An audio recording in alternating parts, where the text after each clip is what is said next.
disaster are no longer rare events. Looking at the bigger picture, mega disasters impact the inclusive development agenda of disaster-prone countries such as the Philippines. Recent history clearly shows that mega disasters are the new challenge that we have to face, and we cannot be caught flat-footed or ill-prepared because doing so costs us more. This conference provides a great opportunity for us to open up avenues for discussion and collaboration so we may reflect and refine what has worked and what can be further improved on. Let me share with you on how the Philippines use science, technology, and innovation to improve our disaster preparedness. In 2009, Typhoon Ketsana, locally named Ondoy, dumped 300 mm of rain nonstop, which is the monthly accumulated rainfall in Manila in only 6 hours. This, of course, caused massive flooding, submerging most of Luzon and Metro Manila, especially the city of Marikina. The rapid rise of floodwater surprised and caught the public flat-footed, especially the communities along the Marikina River, where the flood rose to more than 6 meters in only an hour. The event left almost 300 dead and thousands homeless. 2 years later, in 2011, under the Aquino administration, tropical storm Washi, locally known Sendong, struck again the Oro. Despite warning of the coming typhoon, many of our Filipinos were again caught flat-footed by the sudden rise of the Cagayan River, which overflowed and caused massive flash flood that trapped and killed over 1,200 in the middle of the night. Most of the casualties were from the communities that were located at the delta at the mouth of Cagayan River. Recognizing the seeming helplessness of the situation in the face of severe weather events and the massive deaths and losses they cause, President Benigno S. Aquino III declared this situation as unacceptable. He instructed us, the Department of Science and Technology, to develop and set up an early flood warning system for all the 18 major river systems of the country, with the capability to notify vulnerable communities of impending floods at least 6 hours in advance. The Marikina River and Cagayan de Oro River, mentioned earlier as the site of the disaster, are part of the 18 major river system. They were prioritized and were the first to be operationalized. The program known as Project NOAA, or the Nationwide Operational Assessment of Hazard, among others, provide an online public platform for real-time monitoring of severe weather events, floods, and other disasters. And it also includes Project DREAM, or Disaster Risk Exposure Assessment for mitigation, using technology called light detection and ranging, creates high-resolution 3D topographic maps of the major river in the country. To provide real-time information for the Project NOAA, the DOST also installed over the past 2 years about 1,000 hydromet sensors, as well as increased the number of Doppler radars in our country. Project NOAA used advanced flood modeling tools with LiDAR topographical data to be able to simulate flooding in the river system corresponding to specific rainfall events. An important product of Project NOAA are community-scale hazard map for use by the local disaster manager. After a little more than 2 years, the flood early warning system is now operational in all the 18 major river systems.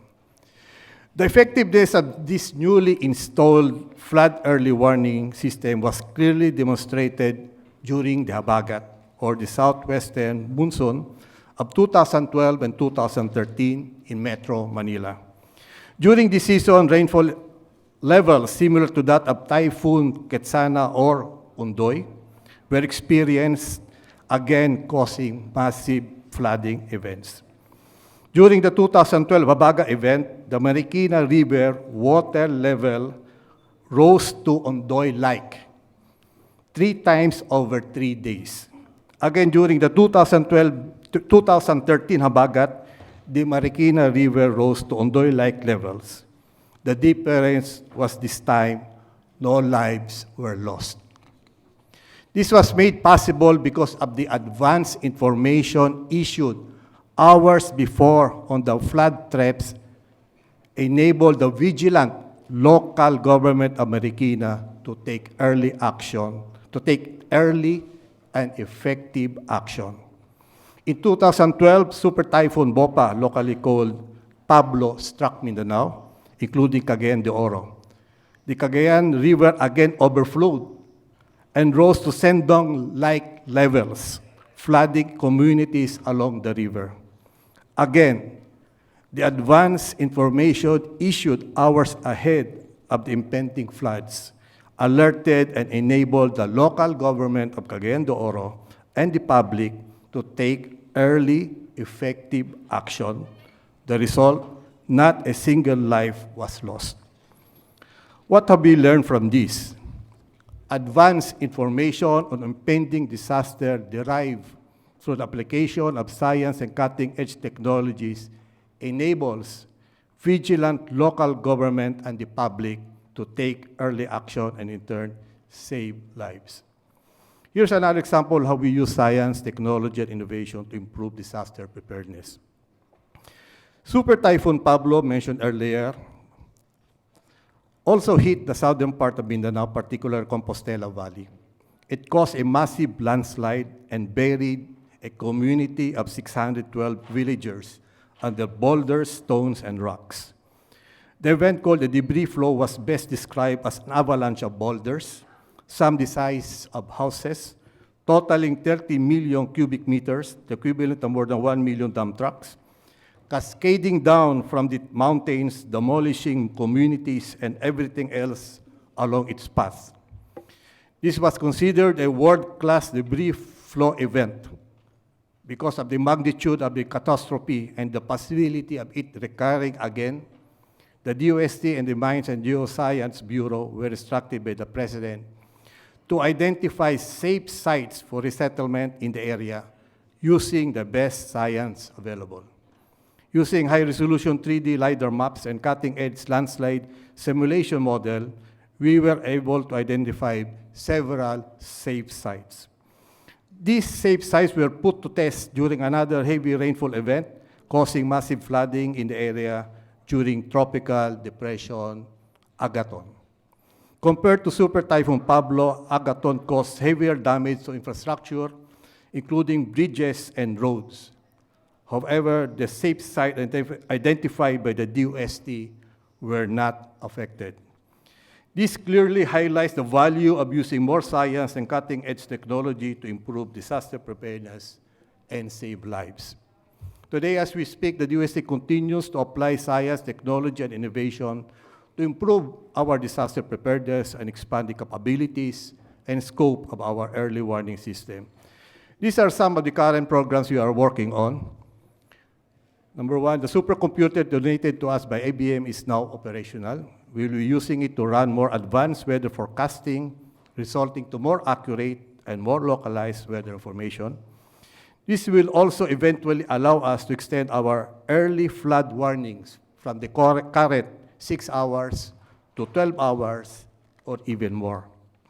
Pag-asa and Project NOAA are putting in place an enhanced storm surge early warning system, which would have the capability to notify coastal communities all over the country at least 48 hours before an impending storm surge. The storm surge advisory that would be given would include the estimated height of the storm surge, approximate time it will make landfall, and specific areas affected, including how far the inundation map will reach inland. Project NOAA is also enhancing hazard map for landslide all over the Philippines, again using high-resolution 3D LiDAR maps and cutting-edge landslide simulation models. We will identify safe and buildable sites. Project NOAA will be expanding the flood early warning system to cover all the remaining river system of the country by 2016. But we are still pushing science to bring our disaster preparedness to entirely new level. Under development is a concept of predictive damage and business continuity for a more proactive disaster preparedness program. Allow me to explain. Predictive damage is the capability of being able to simulate and model the amount and extent of damage that severe weather events would cause to the affected areas. Probability-based behavioral damage model for various type of infrastructure and natural asset of concern can be developed by evaluating, analyzing historical data on damage caused by previous severe weather events. These models would allow us to predict probable damage that would be caused by an impending typhoon, allowing us a more proactive disaster preparedness and response program. This approach is not only applicable for response or near-term planning, but may also be used for medium and long-term disaster risk reduction program. On the other hand, the concept of business continuity is the capability to restore within a prescribed period vital services, both public and private, after a severe weather event. These vital services include power, communication, transport, food and drinking water, health, security, bank and commerce, among others. Vital services can be restored after 12, 24, or 48 hours or more, depending on the priority of a service. A committed business continuity timetable for vital services can be made the goal for all disaster preparedness and response program. Using new tools and technologies, we believe this committed business continuity timetable can be achieved. Applying both the concept of predictive damage and business continuity in designing critical infrastructure and facilities, we believe is a practical approach to achieving resiliency. Science and technology are clearly effective tools in addressing the challenge of severe weather disturbances and climate change adaptation. We further believe that through collaboration of our S&T initiative, sharing of our experiences, we can do so much more, so much sooner. Ladies and gentlemen, let me extend our hand of cooperation and collaboration as we move forward. Thank you and mabuhay.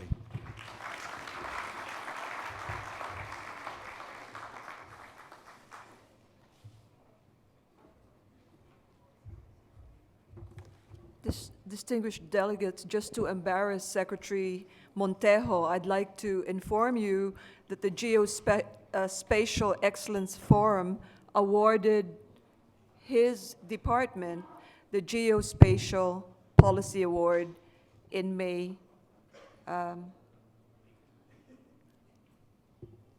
in Switzerland, yes.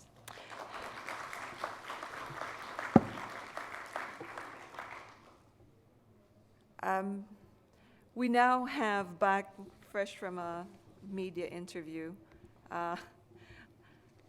the representative of the Secretary General, Ms. Margarita Wallström, United Nations Special Representative of the Secretary General for Disaster Risk Reduction.